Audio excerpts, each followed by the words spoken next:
What's up, Digilogue fam? It's your boy Drew.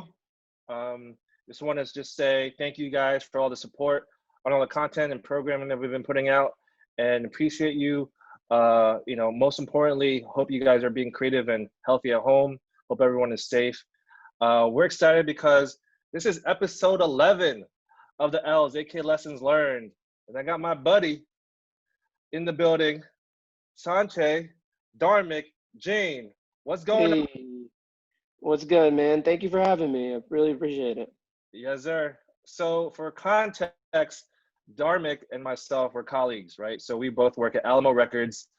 Shout out to Todd and the team. Yes. And we do marketing. So I do digital, you lead marketing on a number of projects. So maybe talk a little bit about what your role is in your day-to-day and what some of the artists you work with for our community.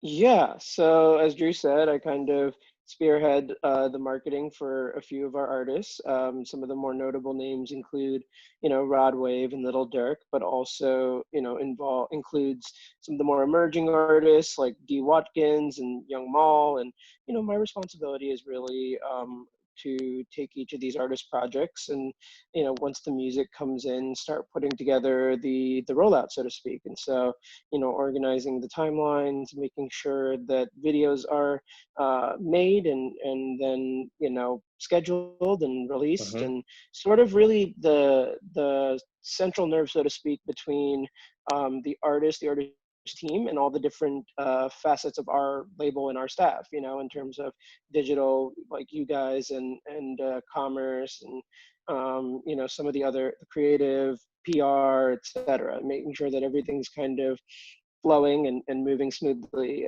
as best as possible. So that's kind of my role at the company. Yeah. So just for sports analogies, just think like, Dharmic is a quarterback, and then we're trying to get this touchdown and just drive us to the touchdown, right? So 100%. Talking to all the different teams, trying to, and that's the way we kind of approach album projects, right? Sometimes we have a lead time of 4 weeks, really setting it up across all the departments, whether it's through production, making sure that the records are cleared, marketing, digital marketing myself, working with our streaming team, like the JRs, who we spoke on episode 5, and also talking to publicity. So, being at the central nervous system, like you said, is like at the heart of all the marketing. So shout out to you for doing that, because you're talking to a lot of people every day. Yes, definitely talking to a lot of people every day. And also, it's at a company of our size, it is a pretty involved process. Like, even the production side, which ordinarily product managers have some involvement in at a major label, but aren't necessarily super in it when it comes to like all the different clearances you'll need or paperwork that's required, or all of that stuff. Like, it's more of an involved process when the company is this small, to make sure that everything kind of moves according to plan and according to schedule. And then the other aspect of it is communicating with the artist and the artist team, and understanding the dynamics that take part in an artist's operation. And it's particularly for the roster that we have and the type of artists that we work with, it's never a textbook, what you would learn in music business school, in terms of the operation and who the key decision makers are and who you have to talk to, and how you have to approach them. So each artist is definitely very different in how they like to communicate and how their team likes to communicate, but just understanding that and relaying it to the rest of our company in an insightful way. 100%. And to your point, you can't approach every artist the same, right? Yeah, kind of manage moods, manage expectations, and manage communication. It's just the nature and the nuances of music. So that's something that we have to, just monitor every day, and as we're, trying to roll out a project or release new music. So, but before, aside from that, how's the quarantine been? So you're back home. So you're from Massachusetts, outside of Boston, right? I grew up in Boston. I grew up in the city, went to school in the city and everything. And I've been living in New York for the last, 10 years. Moved out there for school, and kind of stayed ever since for the most part. And yeah, no, I probably about a month into the quarantine, Boston being relatively close by, and this quarantine situation looking like it's not ending anytime soon, I decided to, you know, go back to spend time with family Yeah. and be with them and just kind of, have some company as I'm kind of, as we're all kind of going through this. So, self quarantined for a little bit for a couple of weeks, and then Right. have been with the family pretty much ever since. So yeah, it's crazy to think that it's been a month already. More than a You've been a month month? since I Wow. left New York. Wow. Since we, yeah, exactly right. Like, this quarantine has gone on for at this point more than 2 months, and by the time this episode airs, it'll probably be 3.5 months into it or something like that, right? So it's really crazy. And the real crazy part is just the uncertainty of what comes next, right? Like, Right. there have been conversations about, when are we going back to work? Are we going back to work? Like, I mean, obviously we've been busy and we've been working, and music is coming out, like, at a nonstop pace. But Yeah. is the office going to open up? What is that going to look like? Are in-person visits going to happen? What's going to happen with New York and all the outlets and platforms that are there? New York isn't ready to open up yet, and will it be ready to open up this year? Will those things exist that we've been relying on for years as like staples and rollouts? We've had to adjust that with the expectation that this will return to normal at some point. But as the months drag on, what is that point when this comes back to normal? So I mean, I'd say the best part about it really is just understanding how blessed we are, in terms of Yeah. having a job and having Right. things to do during this period of uncertainty when a lot of people don't have that to count on and rely on. So I'm very grateful for that. And it also, it's kept me distracted. It's kept me not worrying about, like, all of those big picture questions, just having this work to dive into and focus on. And there was like a week stretch, I think, when I was self quarantining, where things had kind of died down a little bit work wise, and I was just like, oh my god, I don't think I can deal with this. And then luckily for me, like, it picked right back up the next week, and I was like, okay, cool, we're back to working. It just, the work keeps my mind off of all of the insanity, so to speak, that the world is kind of going through. And Right. I'm also Same. blessed. My family so far has been relatively unaffected so far, which we're very lucky about. So it's been a blessing of all this chaos. But the work keeps me sane, to be honest. Yeah, I agree 100%. When people ask how the quarantine is, I'm just like, I'm blessed. One, my family's healthy. Two, I still have a job. And three, I'm busy. So Yes. it's definitely, so when we think about it, we started quarantine, like, I think the first week of March, right? Yeah, first or So, second week. Yeah. so from that time till now, it feels like a blur just because of all the work we've done. Yeah. It's May. We've put in hours, we've put in days on some of these big releases that we've had. And it's funny because before this point, it felt like our label kind of has its ebbs and flows. So, like, periods of like 2 to 3 months where not a lot is happening. That was definitely the case in the the first couple of months of the new year of 2020. But then March was going to be the period where some of these projects were going to start to ramp up. And March through May was going to be that heavy flurry of activity for us as a label, and we were kind of bracing for that.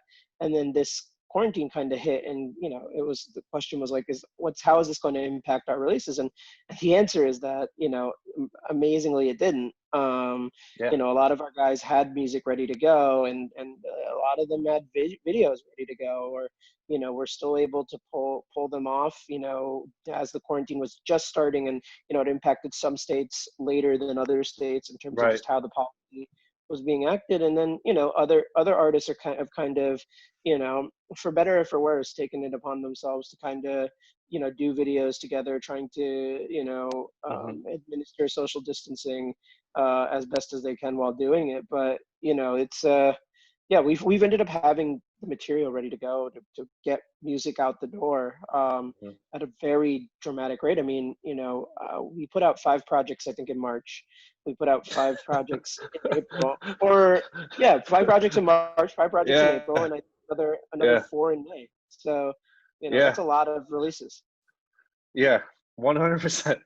And shout out to Todd just for his fortitude and the team. I think just to be able to take advantage of this time and to put music out, knowing that we have the audience there to really put music out, because people are looking for content, they're looking for music.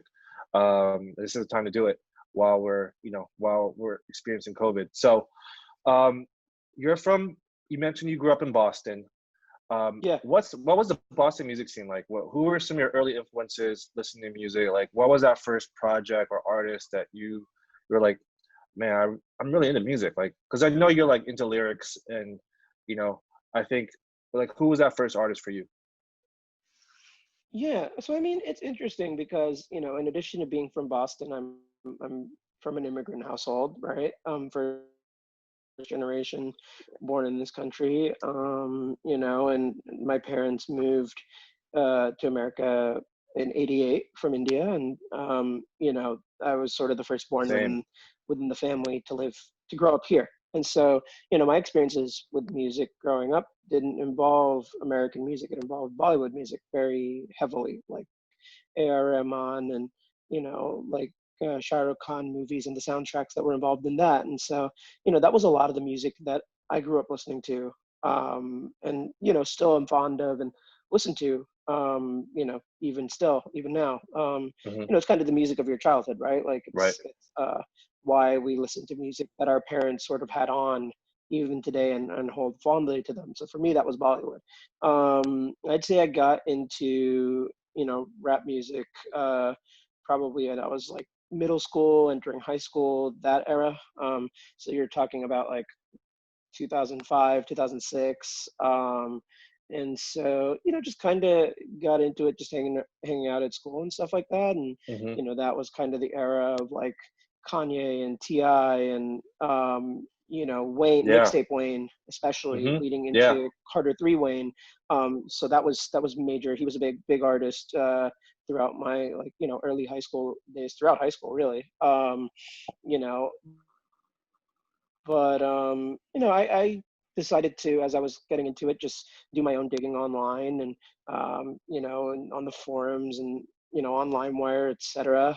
During that time, and Yeah. stumbled across LimeWire. stumbled yeah, definitely, right. You know the internet has changed a lot, and luckily illegal downloading is not really a thing anymore. Otherwise that was a thing that Yeah, yeah. uh, It was a that was just a part necessary of. thing that needed to happen. Yeah, because I think there was a lot of music that you just couldn't get any other way, right? Because Hmm. not everything was commercially released. There was Hmm. you're talking about the era where people were releasing a lot of music for free. Hmm.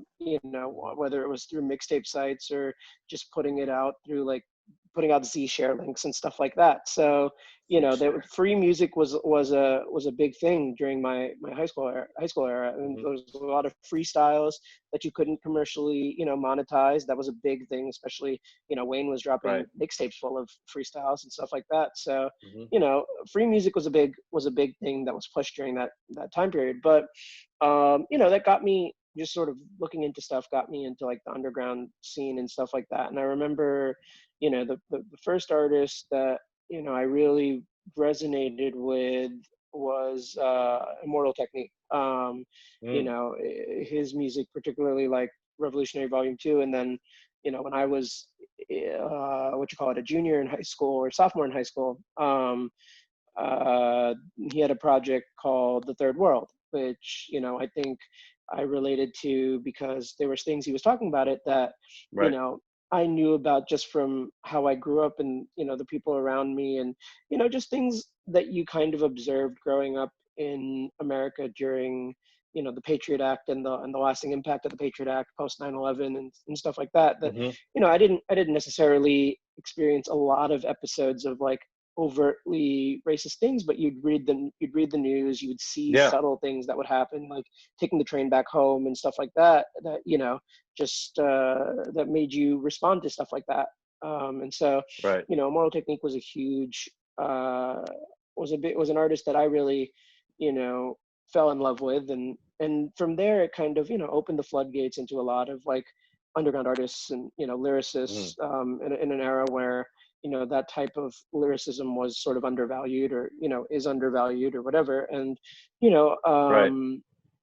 kind of, fell in love with that world. I mean, the big thing for me as I got, started to make my own choices in what I was listening to, and wasn't just, listening to what Hmm. my friends were listening to, was, rooting for the underdogs. And, I Mm. think that that's a big part of my journey through the industry, is, rooting for the underdogs, and, supporting the artists who I think are super talented, who, are starting Right. from either ground zero, or don't have a lot of recognition in at the time when I, Hmm. sort of discover them or find their music. Right. And so that's a through line that, I've gravitated to throughout Right. over the last 10 plus years, starting with that sort of scene, and, kind of extending all the way to where I am now. So yeah, for sure. Yeah. Yeah. No, I think that's a great mindset. I mean, even for myself, just because I come from the independent scene, I think starting from zero is comfortable. I've been there before. Hmm. And so working with new artists, it doesn't feel like we understand it's a daunting task, but it's not nerve-wracking Yeah. where, like, let's say we're just doing marketing for an artist that obviously has a built-in audience, and we're just kind of like plugging and playing. But really, with a new artist, you really have to, start with all the basics, and build from the ground up and start from zero. And speaking of that, Yeah.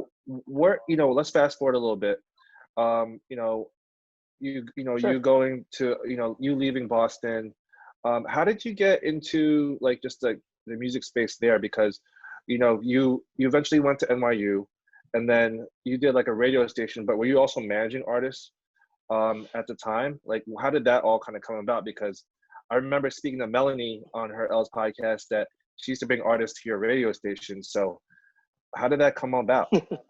Yeah, no, shout out to Melanie, somebody, I met very early on in the game, and, remained really close with. But yeah, no, I when I entered school, I didn't know that I wanted to do music. I didn't know, the Hmm. main thing I didn't know, being an immigrant and being first gen, is that there were jobs for people in the music industry who didn't make music. I Mm. didn't know what a manager was. I didn't know what a publicist was. I didn't know that the labels had jobs, and that I could be a candidate for a job. I really didn't understand the business, or that there was a Right. business. I just knew that there was music I liked, and I was passionate about.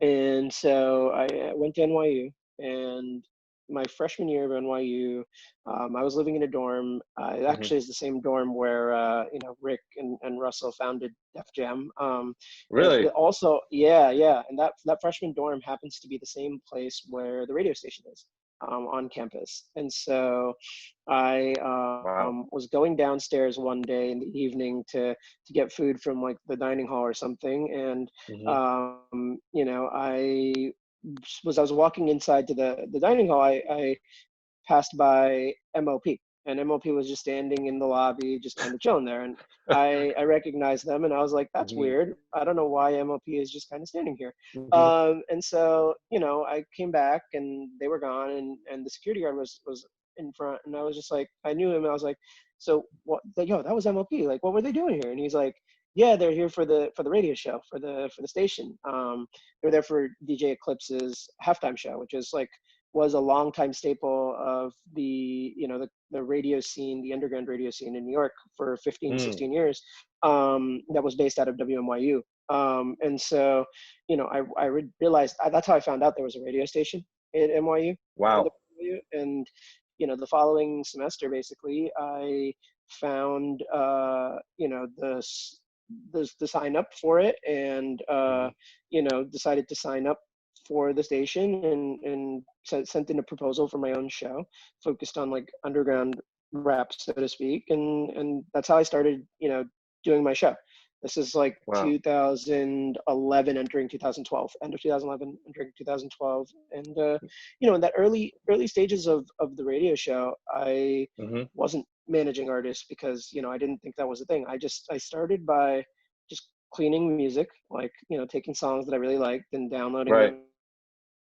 them and cleaning them on Audacity or whatever, and reversing the curses, and just playing stuff. But the thing I did at that point was sort of twofold. One was I started tweeting about every song I played when I played it, tagging the artists and stuff like that, letting artists and their teams kind of know that I was playing their music and I existed in the space, and then the second thing I did was started to reach out or get connected with people for interviews. And that the combination of the two things, Right. Sort of brought me into a larger music scene and space within New York, and beyond New York too. So you're tweeting and also creating opportunities for interviews. So this is this is 2011, 2010. Twitter is fairly new. So it's like 2-3 years old. Yeah, definitely. But I had already seen a lot of the artists that I followed were big on Twitter, very active on it. And so, and Instagram didn't exist at this point, right? So it was really just Twitter. And so, I was tweeting at artists and tweeting at their teams, and very early on, I think just by tweeting about the music I was playing or whatever, some guy followed me, this dude Phil Roche, and he DM'd me being like, this is early 2012. He's like, hey man, I got this artist I really want you to interview. His name is King Louie. At the time, King Louie hadn't really emerged. Like the drill scene had just started to become big outside of Chicago, and like Keef and all those guys were starting to make a name for themselves. But like this is still before the Interscope deal and for all of that. So Louis was kind of the first out that people knew of, but this was still, I didn't know who that was. And I was like, all right, fine. Like I'll I like the song that he sent me. I'll give him an interview. And so I did that. And then it was fun. How was that interview? Weird. To be honest, it was 8 years ago. I don't really remember it. I think I have it somewhere, I think, but I don't even know, to be honest, if I have it. But the funny thing about that interview is it included John Monopoly, who was like one of Kanye's first managers, and I think is still involved in the music scene in Chicago there. So, I think he called in during that interview or something like that. But the crazy thing about it was that, I linked up with Phil in person about like a month later, and Phil's brother was a producer and also a DJ for this girl out of Chicago named Sasha Go Hard. But at that time, she hadn't emerged out of the scene. It was just, he was just a producer, and he was producing for artists signed to Cinematic and Smokers Club. And so I connected with them, and the kid's manager, like his brother's manager, and that guy was day-to-day managing an emerging artist who hadn't put out any music yet, named Joey Badass. So Joey puts out, I think, Survival Tactics about a week after, or like 4 days after I meet these guys in New York, just hanging out, whatever. And a week later I interview Joey and the whole Pro Era camp. They all come to the station, and that was one of the first interviews I ever did. And from there I just stumbled further down the rabbit hole, meeting people, managers, artists, etc. And the interesting thing about it is that you like, by establishing these relationships early on, like 8 years ago, I'm still in touch with a lot of the people that I originally met, or like the relationships kind of come back full circle like years later. I'd say one interesting example of that is a lot of the Rolling Loud team, I'm really close friends with now, but I got on their radar probably in 2012 when I was playing an artist out of Florida that Tarek, one of the co-founders, was managing at the time. And, I didn't really personally interact with him at the time, but like, through a mutual friend, got the music and started playing it, and he knew about me. So then when we connected years later, we reconnected off the fact that we had been in touch during that time, or like I was supporting his stuff during that time, and sort of built that relationship. That's crazy. But then but the other one too is there was an artist I interviewed in 2012 named Raven Sorvino, like a female artist from LA. And her manager, who I connected with, this is CMJ, when CMJ was a thing. CMJ, College Music Journal. It was like a yes, trunk. I mean, it was just like a smaller version of South by New York. Yeah, it was like the New York version of A3C. Yeah. And a little bit more indie rock and stuff like that. But there were definitely rappers coming up during CMJ week to New York, and Raven Sorvino was one of those. And I linked up with her after a show, did an interview with her, and her manager was this guy named Picasso. Did the interview, up with him, super cool dude. Didn't super stay in touch with him, I think, after that, like maybe a text here or there. But fast forward 7 years, and I'm at the Alamo offices, and Picasso and TK pull up with I think they were with Shoreline at the time. Shoreline had some sort of event. Wow. And it's the same Picasso who manages Shoreline and is involved with stuff with Guido and our other emerging LA artists, YS. Like, it's the same guy, and we've known each other for 8 years. So there's a lot of full circle moments that kind of happen when you get in early, when you sort of establish relationships early, and just sort of stick around. So that was kind of the cool thing about radio, is just it opened doors and built relationships that have lasted for a long time. Twofold. I want to talk about two things you mentioned. So as you're interviewing people, so Joey Badass, right? He was like, obviously he really kicked off around 2012. Like, I remember just seeing him everywhere, especially with the Pro Era crew. Did people, after you put that interview out and just people knowing you to be a destination, were people reaching out through Twitter? Like, how were people finding out about you? And what was did your interviews get better? Did you learn how to interview artists like through this process, and kind of learn their stories? And then the third question is, managing those relationships, I think for the community, is that, you might meet these people in different circumstances, but like to your point, it just comes back in full circle. So 8 years later, but talk about that, about the early interview process, the style of interviewing, building your radio station. I think I gradually got better over time. I think radio interviewing is different from like written interview. And in that, it's a conversation. It's supposed to be conversational, because, you're telling a story. You're having dialogue with somebody that people have to listen to. And so one of the big things I learned over time, over years of doing it, is, being comfortable in the pauses of a conversation and not sort of being anxious to fill the space by That's a talking. good point. So you kind of learn that over time. Otherwise, in the early days, you're just kind of like talking on top of the artist, kind of, and you don't even realize you're doing it. You're just sort of giving like your acknowledgement or whatever it is, but then you go back and listen, and you're like, God damn it, like why am I talking? Why am I saying anything? You got to let them talk. Lesson. So definitely. But honestly, I did a lot of outreach myself, because I didn't want to just interview anybody, so to speak. Like I there were artists that I really, really wanted to talk to or whatever, and there was a couple ways I would do it. One is just sort of reaching out through social media, like following an artist and hopefully they followed back, and DMing or exchanging numbers, or finding an email contact from Twitter or whatever and emailing. And then the other way was, I was going to shows in New York, and being at NYU, I was in a dorm in Union Square, and so that put me within arm's length of Webster Hall and the basement of Webster Hall, and SOBs and Highline Ballroom and Irving Plaza, a lot of venues that were kind of rap show staples.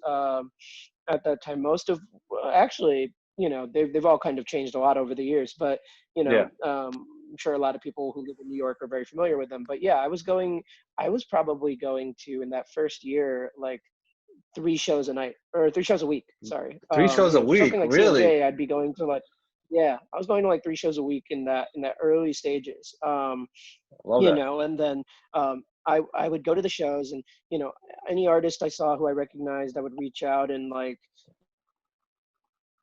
say, hey, what's up? I have a radio station. Would love to have you. Like, put your email in or put your contact in. Let's connect. And then, same with managers or Yeah. writers or whoever I saw who I recognize, like, I'd, go up to them, be like, hey man, I have a radio show at NYU. I was very forward about it because I knew that was kind of my calling card, so to speak, at the time. All I had was that show.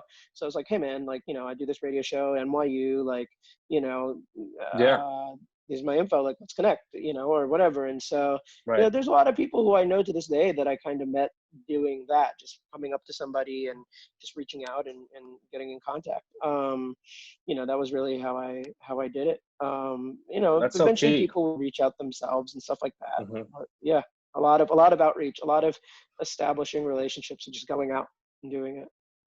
Yeah, no, I think that's a great lesson. I mean, when it comes to either content creation or just things in general that you want to achieve, like to your point, you had a goal in mind to like be really selective about the artist, but you also put yourself out within the music scene and culture, right? You didn't just Mhm. like reach out to them on Twitter and expect them to respond. You supported them through going to their shows and saying like, hey, I'm here, like let's connect. I'm a really fan of your music. And I think that's Yeah, important because sometimes, when it comes to just outreach, you may see a door closed, but you have to ask yourself, are you doing enough to get this person's yeah, attention or to set that up? And, maybe based off your interviews, you could be like, oh, as you're building that up, like, oh, I've interviewed Joey Badass, and then you're building your resume. So like, people are like really yeah, talking about you, like, hey, he's legitimate. He's someone, he's a staple within the media scene. You should talk to him, type of thing, right? Building yeah, your reputation. definitely, 100%. Uh, You're building a reputation and word of mouth. Yeah.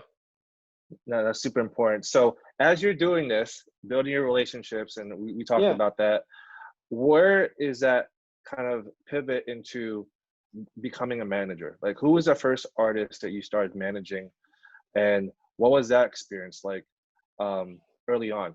Because we have a lot of managers in our community, so there's no book to it. It's all Totally. No, there's no book to it, especially in the rap space. I didn't necessarily start out managing per se. As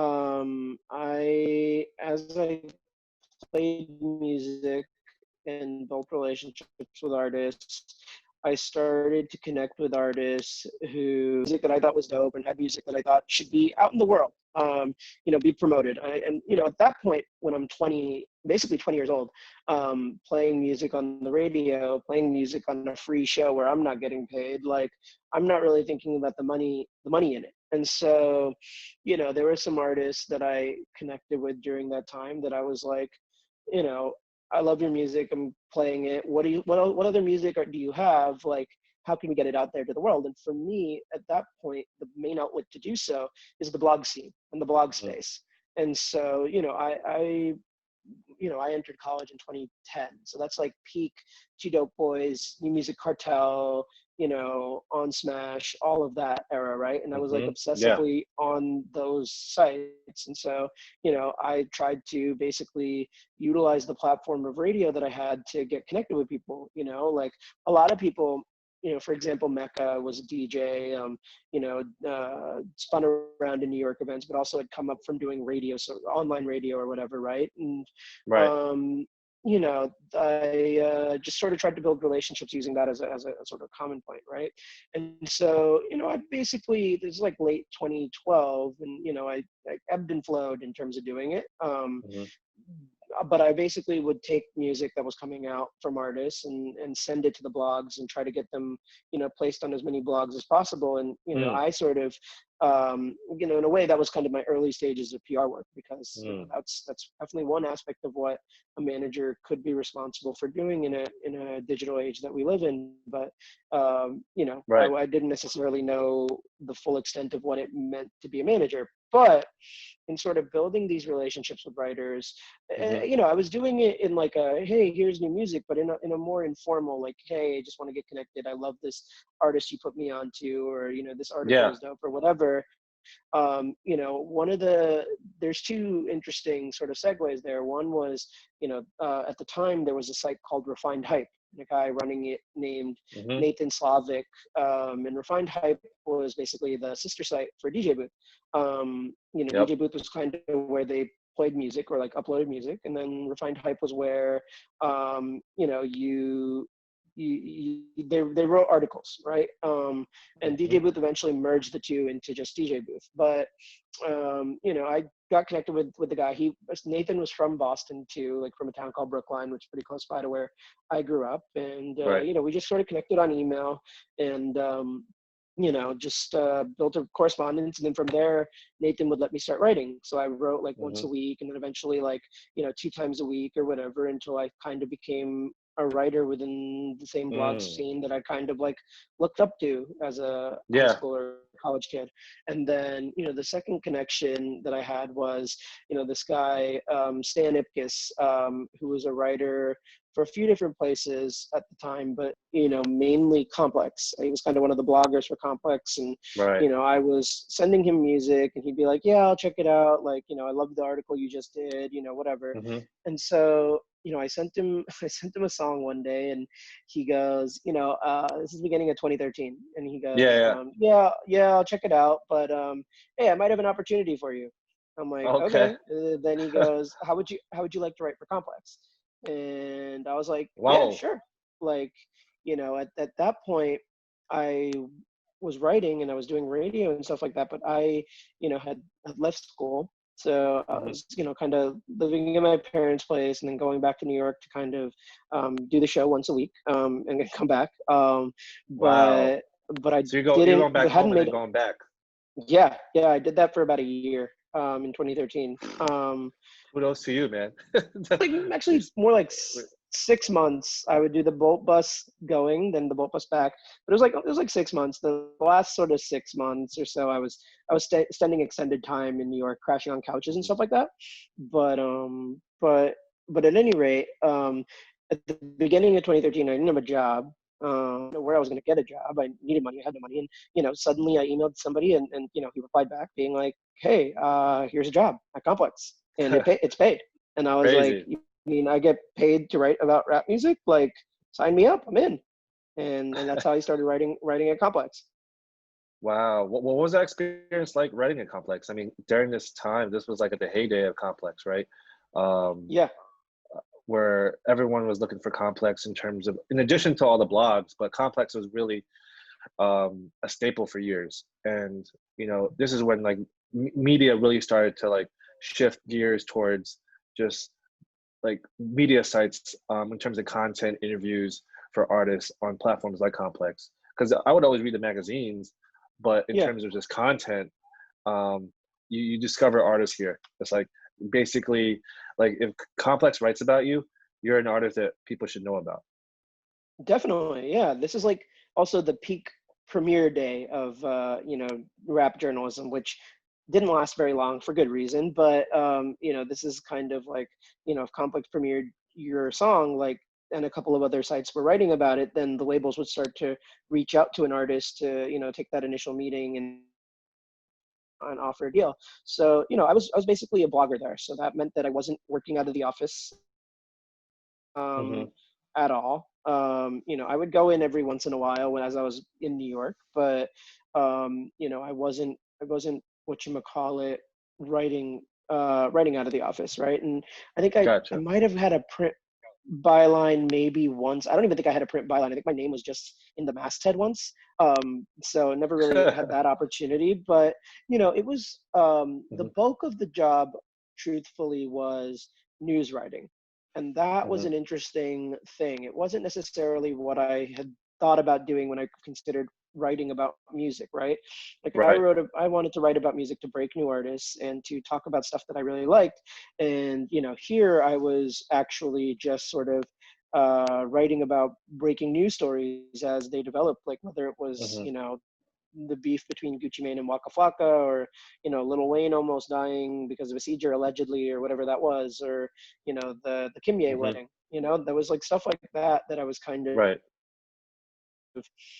had to be first on, because Complex sort of prided itself on being the first to breaking news stories and being the Mm-hmm. the go-to destination for stories like this, as they were scaling up their clicks and sort of their media traffic. And so that was the bulk of what I was doing, was a lot of, Okay. as the Drake song comes out at 2 a.m., you gotta be the first to post about it, Yeah. stuff like that. But there was also a good amount of in between, like you said, the music discovery, like setting up premieres, like if our editor wanted to premiere something, or you pitched her an artist or Mm-hmm. whatever, and she liked it, like you get a chance to write about it. And they definitely encouraged us sort of submitting premieres and going after premieres and stuff like that, Right. within the editorial sort of aesthetic of what Complex was trying to do. Mm-hmm. And so I did a lot of premieres for a lot of artists who would go on to do, whether it was impactful things in the underground, like Lucky X, or Mm-hmm. artists that would go on to become significantly bigger. You were just kind of doing those premieres, and you Yeah. know that was the bulk of the job. But And that I was think 2013, right? there was This two was things that I kind 2013. of 2013, 2014. Yeah, 2013, 2014. So this is like Yeezus, Kanye, and like Yeah. Childish Gambino starting to really take off. Chance the Rapper, acid rap, that era. Those are some of the artists that we were kind of writing about pretty frequently, etc. So there's sort of two takeaways. Like, one was in terms of like getting to do cool things, right? Like, one of the big pieces as a early college kid that I loved from Complex was like the Who Is, when they would Yeah. do a Yeah. Who Is profile about um developing artists. And I got to Mm-hmm. do, like, I think 3 of them. One was Vince Staples. That was probably my favorite one. Crazy. Yeah. Nice. Because Vince was such a big artist for me. Like, I really loved his style and everything. So I did Who Mm-hmm. Is Vince Staples. Almost, I got in trouble for that one a little bit, because I was doing this Who Is Vince Staples because I was a big fan, whatever. And Yeah. like, Yeah. there was interest in it before, like, as Vince did the album with Mac Miller, the Mac produced. But Mm-hmm. then Noah, the editor in chief, wanted to move ahead with it, because he had just, the Doris had come out, Earl's album had come out, and Vince was on Doris, and had a show stealing verse on it. So it got the green light, did the interview, put it there, Incinel edited it and everything. And then a couple of days before it's supposed to come out, or maybe a week before it's supposed to come out, the internet starts talking about the liner notes of Yeah. the album, and how Vince Staples is appearing courtesy of Def Jam Records. And this is kind of the period in music where artists are signing and not sort of disclosing their deals, and Vince hadn't disclosed that he was signed to Def Jam. Mm-hmm. And so we kind of had an obligation to announce that news, because it's kind of public info. It's if we're doing a profile on him and we're not revealing that, then we look kind of crazy for not doing that. And Right. so I go to Corey, who's still to this day Vince's manager. And I'm like, hey Mm-hmm. man, we're have to ask you about this Def Jam thing. And he goes, yeah, no, like, we're not making that announcement yet, like, don't write about it. And so we kind of discuss internally, and you know go back to him, like, hey, we're gonna do a story about how Yeah. Vince is signed, and we'll run that before the Who Is. And Yeah. he got furious, and he went Oh over Insano and no. myself, and he called Noah directly, because he knew Noah. And he sort of called Noah and was like, you need to whatever. And then you know, we disregarded it obviously because story was public. We had to run with it, so we ran with it. But Corey wouldn't let me go to Vince Staples shows for like a solid year after that. Eventually Oh we pieced it no. up and you know, became cool again. And you know, I ended up Yeah. interviewing Vince later on at the radio station. But Okay. but It worked out. that was yeah, it worked out. But that was an interesting story of like, you know, just the relationship game that you have to Situation. play. Yeah, yes. Hmm. You know, and I being at a label now, you kind of understand it's like tug and pull of like what's acceptable to, you know, demand from a journalist and you know what isn't acceptable to demand from a journalist, and understanding the ethics that different outlets sort of play by. You know, like, you know, that Right. when you're going to a certain outlet, they have to play by a certain set of rules, and so you can't ask them to, Hmm. you know, remove certain things or whatever, right? You have to be upfront about Right. what you want to remove or not. So Right. that was interesting, but I got to do really cool articles like that and like oral history. Like I was part of That's dope. the oral history of the making of the college dropout, which was a super cool Wow. article, you know. And I interviewed Was that one of your favorite projects? definitely. I mean, you know, I didn't get to do some of the bigger interviews with like Plain Pat or any of those guys, but like I interviewed Selena Johnson, who sings "All Falls Down," like the sample, and Mm. then I interviewed Evidence. I was doing an with Evidence for the Step Brothers album, The Alchemist, but I interviewed Evidence for what you call it, his role in The Last Call, making the Last Call beat. So you know, Wow. that was super cool. I think that's really dope. I mean, obviously complex, huge media platform. You're kind of learning the nuances in terms of relationships, right? Between both from the media standpoint, but also from the artist side. I think it was a good lesson learned in terms of you experiencing both Yeah, perspectives and what was wanted and what was needed.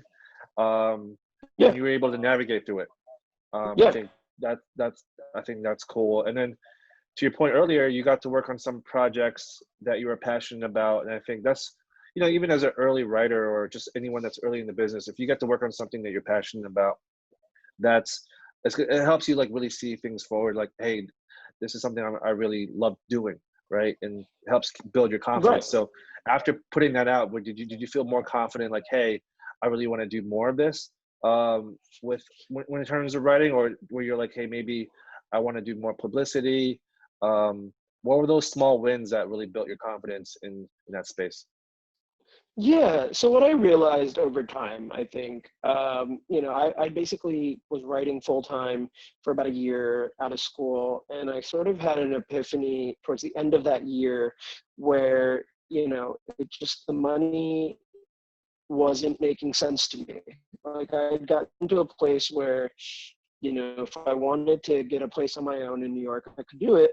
Lay off the complex stuff, but Right. with the ability to freelance and, you know, write for other places and do more interviews, like I would have even like a little bit of extra money too. But Hmm. it wasn't a lot, and the ceiling of it just never felt high enough in terms of like Hmm. sustaining a life for yourself in New York. Particularly, you know, New York is a very expensive place, especially when, you know, you're a transplant, you're, you know, Right. moving there and not from there and have family Right. there. And Right. so, you know, I decided that I needed to go back to school to be able to get a little bit more time for myself, to figure it out, but also Hmm. to eventually make that pivot. Because, you know, in addition to that ceiling being low, it felt like, you know, and this isn't to say that there aren't some amazing writers who do a great job of spotlighting emerging artists, but, you know, the game that I was Right. playing and the blog game of like, you know, sort of needing to be a news writer, and the grind of that, and the type of material we were covering wasn't what I wanted to write about all the time.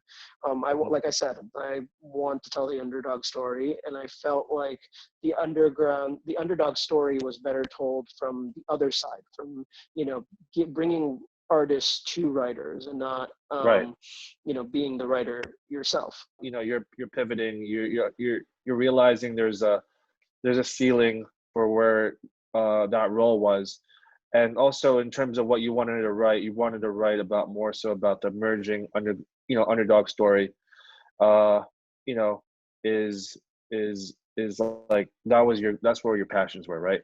So Yeah. I think it's important to recognize those things and to make those choices as you're trying to figure out, how to survive in New York, Yeah, as a definitely. transplant.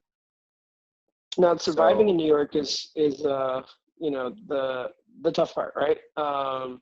And so, I'm out of school. I'm on the lease for about 2 more months, and mhm, I don't have a job. And, I have a right, strong fear of, if I don't get a job and I'm not in New York, getting back to New York would be the tricky part. And right, so, as it so happens, and this goes back to the full circle nature of relationships, there was a guy I met in the college radio days, a radio promoter named Brian Gaffey. mhm, Gaffey eventually, like, he was an indie. I met him when he was DJing for a rapper named Don Q, who he's also managing. But Gaffey would eventually go on to be at Def Jam. He was doing promo at Def Jam with Mozzie and all those guys. And Gaffey, you know, I at a Pusha T listening event in 2013. I saw him, and he introduced me to his girlfriend. And a year later, or 2 years later, or whatever, she tweeted that there's a job opening at her job for like an entry level assistant ad buyer at this ad mm, agency in Saatchi. okay, And so I DM'd her, was like, hey, like, I'd love to send my resume and apply for this job, because at that point I was like, I need a job. I don't really care how I get a job. Like, it seems like it's supposed to right, be a job. So I apply for it and go through a uh-huh, few rounds of interviews. And they actually had a hiring freeze for a couple months, and then resumed the no, search in the summer. And the day before I was supposed to move out of New York, the day before I was supposed to give the lease up to somebody yeah, else, yeah, I last got my day. job offer. Last day, I got my job offer. And How'd you feel? How'd you feel about? Did you get a call? Was it an email? Like, how did you yeah, it was a feel when call. you? What were you? Do you remember what you were doing that moment? You were I like don't Were you remember packing what I was, stuff?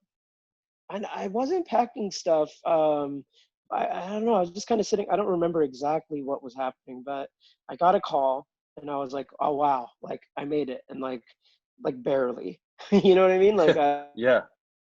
to this day, I'm still like, that was like the luckiest break ever, I think, because that was a career altering sort of day, and Hmm. what you call it, decision. So I took the job immediately and sort of was doing that for about eight Hmm. months or so, and Right. was still working with artists on the side. At that point, I had completely gotten out of. I stopped doing radio. I Hmm. Once I left school, and I stopped writing, and so I was now at that point on the other side of things, sort of taking the relationships I'd built in the Hmm. media space and sending artists their way. Mm. And I was doing it a little bit on a PR consulting level independently for a couple clients here and there, nothing too big. Hmm. And but then also I was doing it for an artist in a more management capacity. An artist that I'd kind of fallen in love with from Queens named Anik Khan. And Nikon. so I'd Yep. started managing him over that summer. Hmm. And in addition to doing the media stuff, I started to learn more about the business and about Hmm. streaming and DSPs and Hmm. playlisting and just advances distribution versus releasing The business as a independently, stuff whole. like that. We're just starting to build that.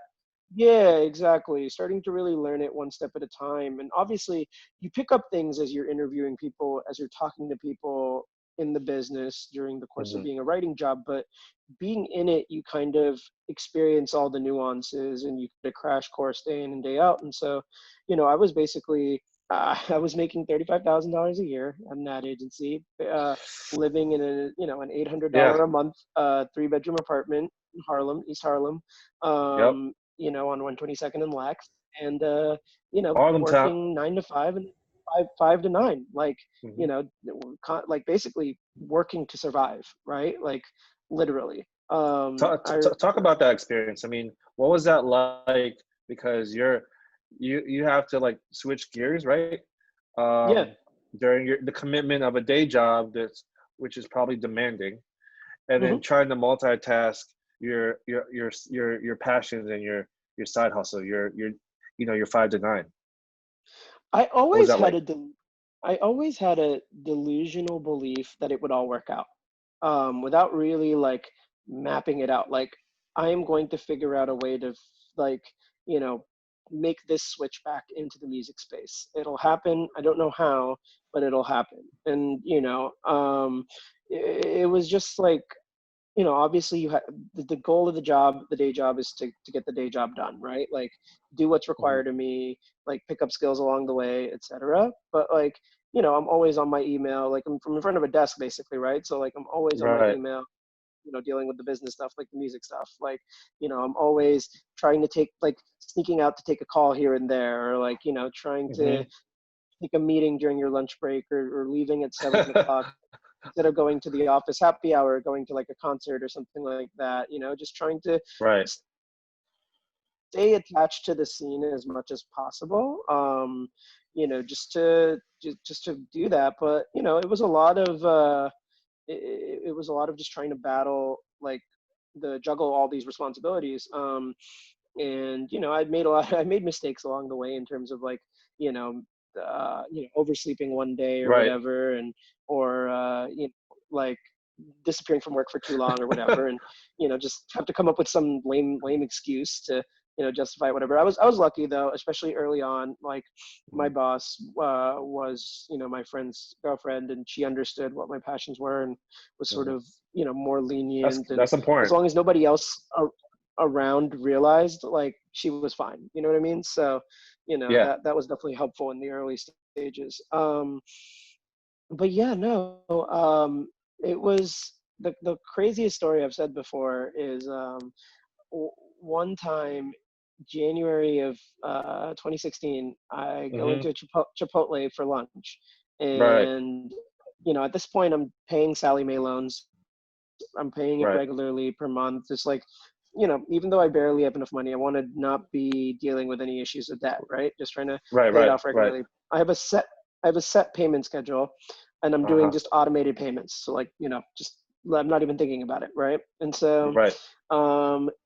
because it's past 6 months of leaving school or whatever, the amount changes, from like, half the amount to like the full amount.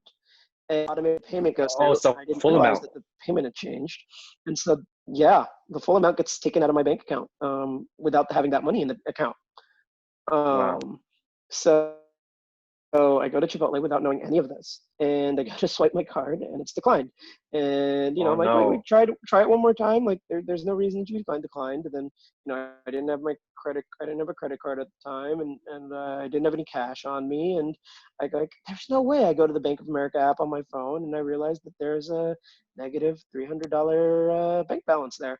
And I'm just Wow. like, yeah, all right, well, that's that. And so I leave the bag there, and Yeah. go back upstairs and like eat some cereal or something out of the like the small little kitchen agency had.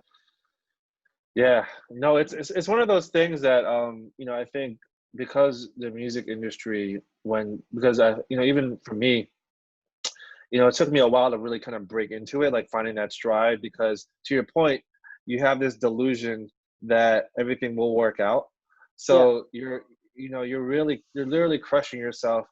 The good thing is that you have a main job. So I yeah. think when I was when I was going through the industry, I had a day job. Luckily enough, it was close to music. I was working for Beats by Dre at the Oh, time.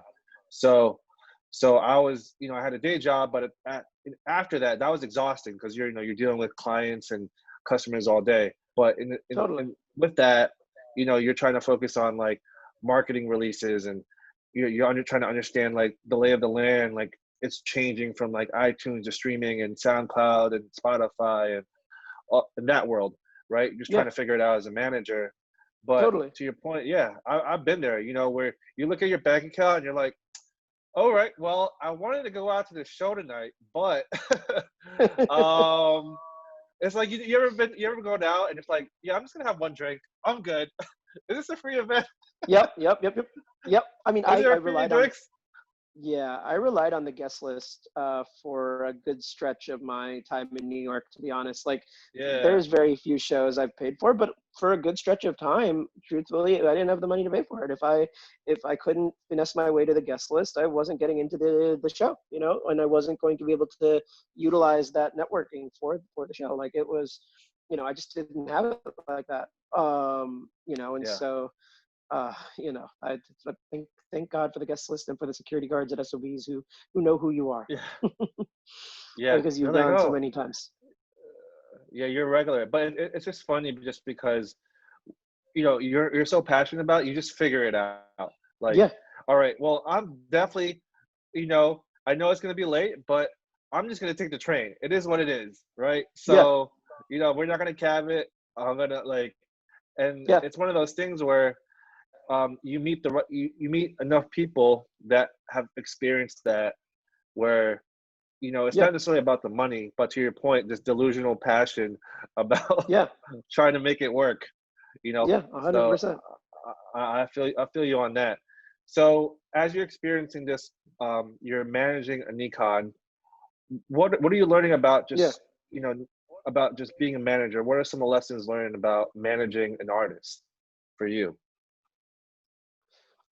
I think it kind of goes without saying, and I've watched the episode with JR, and I know he touches on this as well. But obviously, understanding that artists are creative minds, and Hmm. the artistry comes with tapping into their emotions and their feelings and their Hmm. moods in terms of creating the music that they create. But that also comes with having to understand how to grapple with their moods and you know communicating certain things at a time when they're more you know susceptible to hearing it, right? And I think in the early Hmm. stages, a lot of people know this about me. I'm a straight shooter. Right. I don't mince words. I like to just say it how it is. And I'm the I'm opposite. because That's why we yeah, get no, I along. like to just tell people how it is. Yeah. For sure, for sure. You know me. I Yeah. just I say what's on my mind. Yeah. I say kind of what I'm thinking the situation is, and I don't really care as much about hurting feelings because you know my philosophy has always been like if I'm investing a lot of time into something, I obviously care about the people I'm doing it with and the project itself, and that's a Hmm. given. So anything I'm saying is being said for the betterment of a project. Right. It's not with an ego in mind or with like the project or the person's detriment in mind. And Hmm. so that was my Hmm. mentality in terms of communicating, and that Hmm. does not work with communicating with artists because they Right. it's not a given. I think it's not the people in general, it's not a given, Right. right? And Right. so over time I learned how to be a little bit more patient and how to understand the right way to communicate to somebody to get them to Hmm. do things that they may not realize they need to do or want to do. Hmm. But in the early stages, I didn't always know that, and Right. So, some confrontations and drama would mhm. unfold as a result. Yeah, and to your point, that's But yeah, something you learn, during the way, right? You learn that it's about managing moods. I was a manager for a couple artists at the time. I only manage a songwriter now. I shifted gears, but I understand that. Like, and I think communication is, to yeah, your point, is probably one of the biggest skills in music yeah. across the board because you're It is. dealing with It's huge. people. 100%. Yeah. The other aspect of it too is understanding financial burdens and financial constraints. Like, for Mhm. me personally, I was willing to do whatever to make it. And, that meant like, sleep was optional or, food was optional. Like, if I didn't have it, I didn't have it. And, that is what that is. But Mhm. when you're dealing with artists, when you're dealing with other people, their financial constraints impact the decisions that you need to make in order to sustain the longevity of their career, right? If an Right. artist needs to go take an advance from a distribution company rather than going completely independent and Mhm. taking the, the 80-20 split, like, you have to take that money because, the artist needs it. If Right. if an artist is presented with a six-figure deal and they're sleeping on somebody's couch, you have to take it because, the alternative would not be sustainable. Mhm. Especially for artists living in New York, based in New York. I think LA to a smaller extent, but Right. it's the rent is too damn high, as a wise man once said about New York City. Yes. And you have to make sacrifices to the ideal state in order to ensure that the artist has a chance to actually To get win. his art out to the world. Yeah, exactly. So you have to kind of understand the financial constraints as you're navigating the career, about how much money is at an artist's disposal and how they feel comfortable living. Because if they're not comfortable, then they're not making music and you're not putting any music Mhm. out, and this career Mhm. isn't going anywhere. Yeah, it's so many factors you got to think about. Starts with the financial aspect, Yeah, especially because if you're an independent artist, every dollar, every cent counts. Every decision is more calculated. Whether it's like you're budgeting for a music video, artwork, everything has to be really thought to the T, just hmm, because you're coming out of pocket more often than not. And there's everything is an investment. It's a sweat yeah, equity. You're putting money towards, hoping that you can get that return in a couple of years and recoup your investment, right? totally. What was that small win for you, where, because managing artists, you've managed a couple, um and what was Hmm. that win for you, where like, okay, now I'm actually making some money from managing an artist?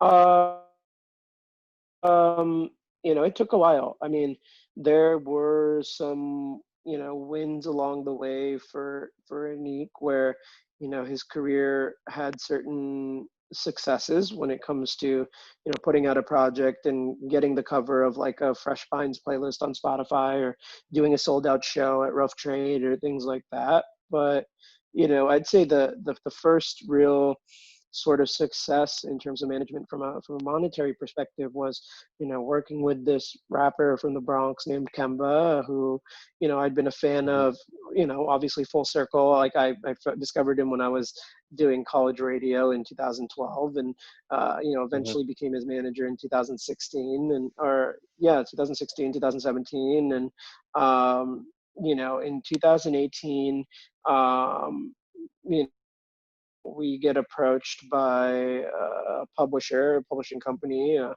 and Stellar Songs, and they connected us with this JV at Republic, Mm. Sounds Music, and the label's founder Solomon, and Hmm. Solomon fell in love immediately. He had just created his JV with Republic, and we got offered the deal, and yeah, that was a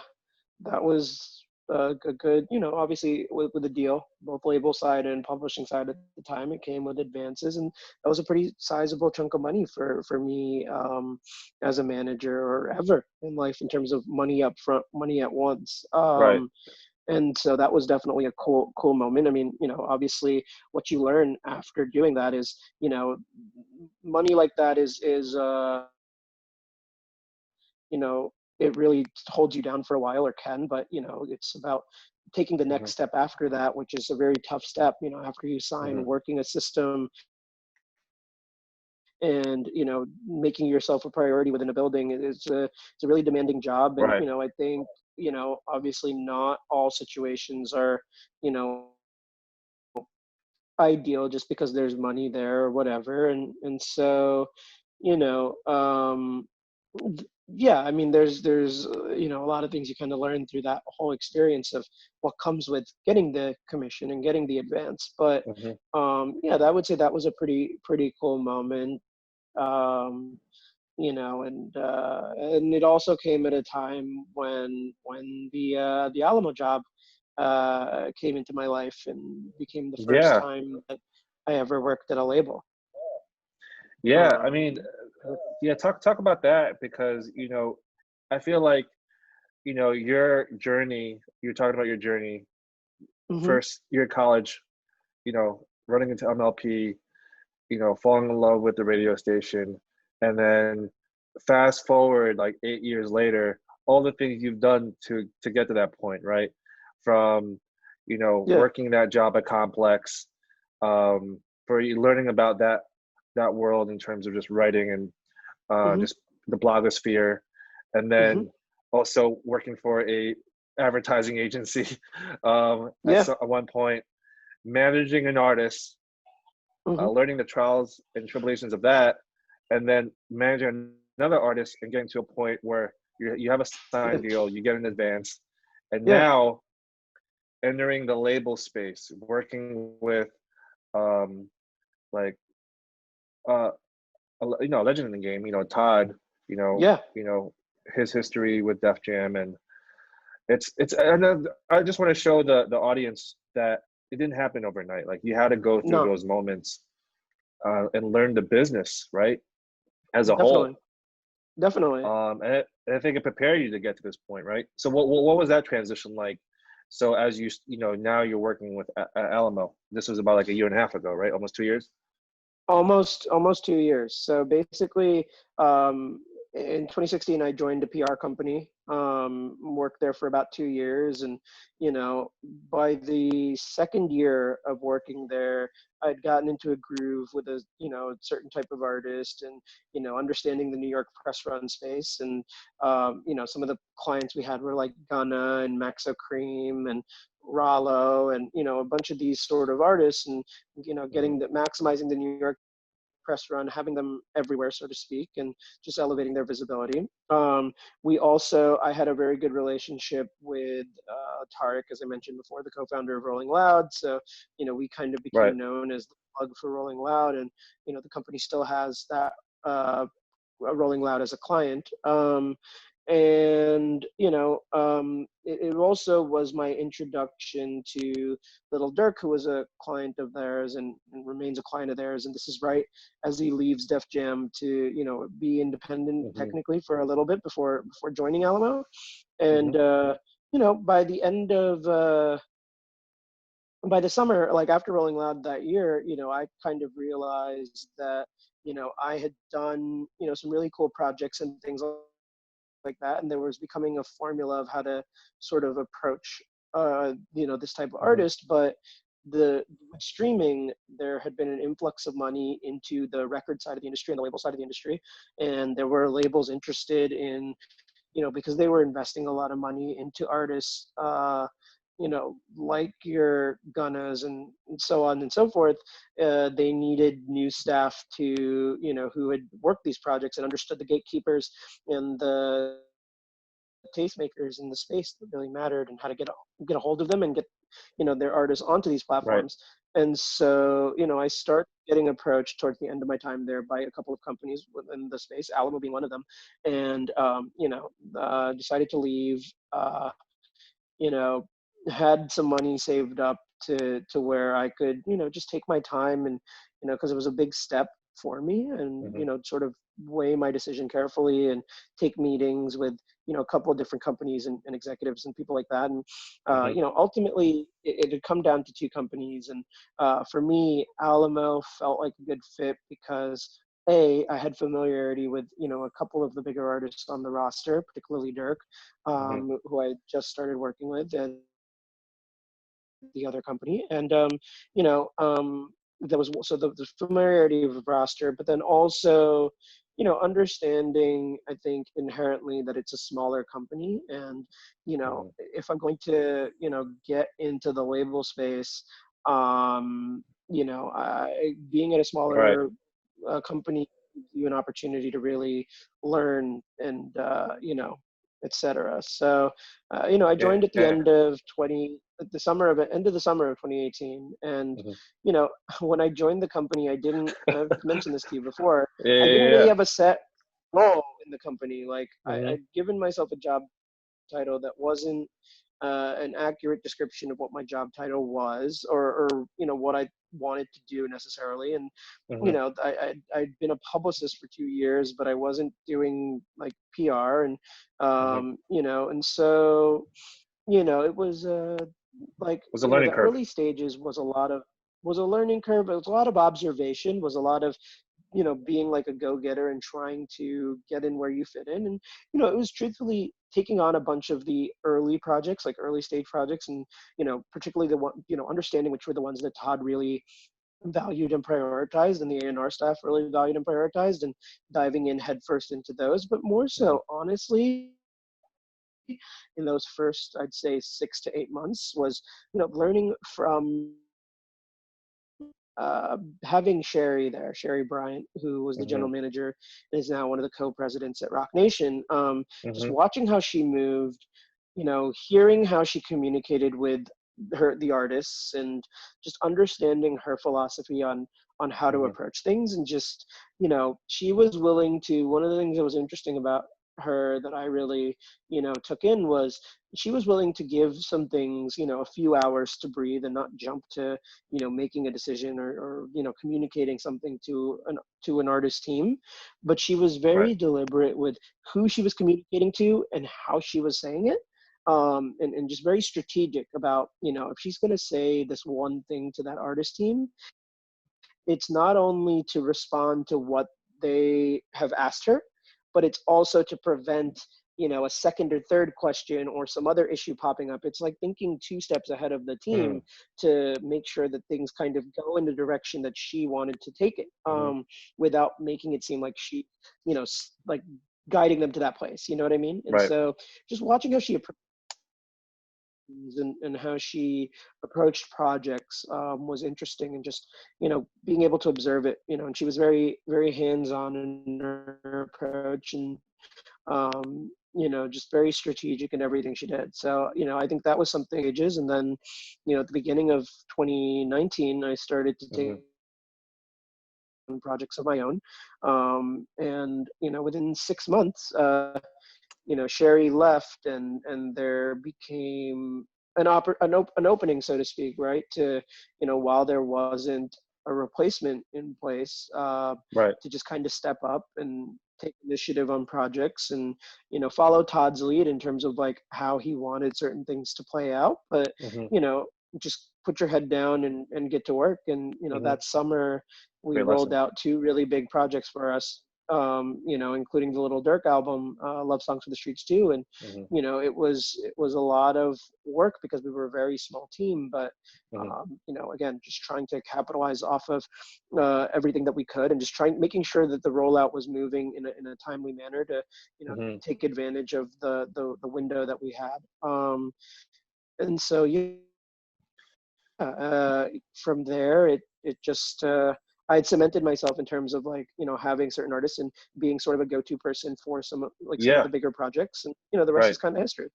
Yeah. No, I think you said it clearly. You were able to learn, obviously through the guidance of like Sherry, um, Todd, Hmm. finding your footing, and to your point, just being a go-getter where everything was needed, whether it was an artist that was super early, but just making sure the artist was a priority, taking initiative and being proactive without being a person that waited to to be asked to do something, right?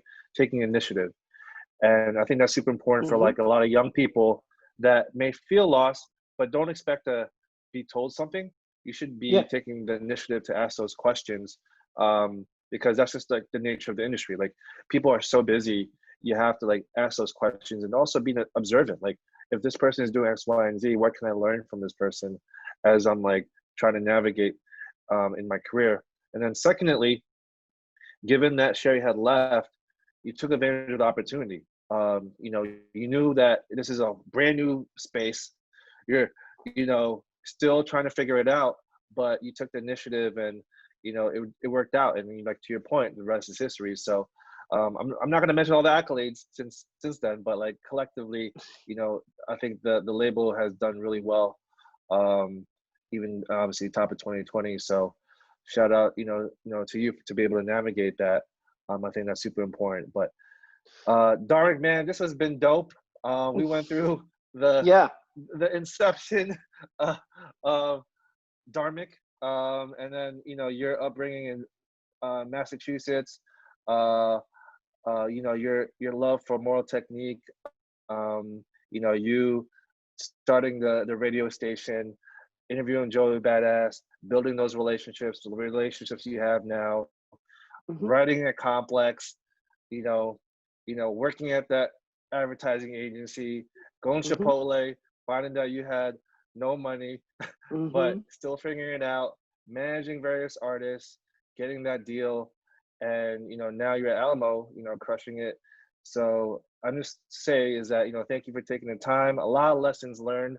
But before we go, we always ask our guests, what Hmm. was like probably like the biggest lesson learned, like for you through all the things I talked about? Like maybe just one. It doesn't have to be the biggest, but anything that our audience can walk away with. I would say the biggest lesson for myself, and I imagine it's applicable to some people, but not everybody, is, you know, what you're in this for.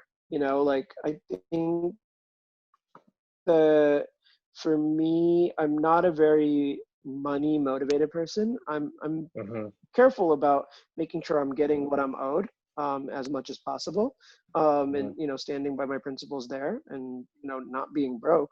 But I don't do what I do for money, or getting a certain amount of money.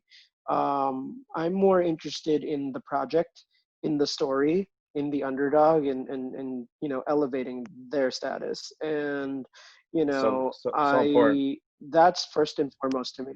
And so, I think by being passionate about the projects that I'm working on, and being passionate on the story that I'm trying to tell, I think the money comes with it and the success comes with it, because Mm-hmm. you're giving your all to it. I'd say, the biggest thing that you really take from working in the construct of a label, or working with artists period, is that you really have their lives in your hands.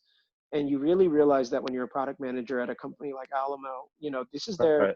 this is their careers, their livelihoods in your hands, that you need to take seriously, because it's a responsibility. Like, it's a blessing to be able to work on music as a day job, but Mm-hmm. what that means is really having somebody's life and career in your hands, that you need to treat carefully, treat with respect, and make the most of, and help them Mm-hmm. make the most of, as they're doing Right. it for the first time and learning along the way. So those are the sort of the two big takeaways, I would say.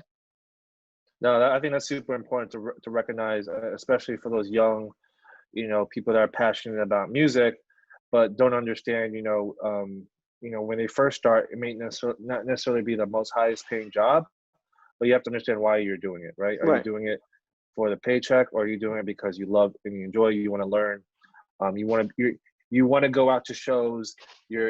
you're kind of embedded in culture, and all you do is talk about music, and that Yeah. definitely separates the type of people that just do it just for the paycheck or just for clout. 100%. um, but appreciate you, Darnick, man. I'll talk to you tomorrow about work stuff. But appreciate you sharing all these I'm sure. gems. Um, Episode 11 of the L's, aka Lessons Learned with Sanchay Dharmic Jain. Super excited to drop this episode later in the upcoming months. And for the community, make sure to tune in, subscribe to our Digilogue channel. Make sure to follow us on socials at the Digilogue, and be safe and be creative at home. So stay tuned for the next episode. Peace.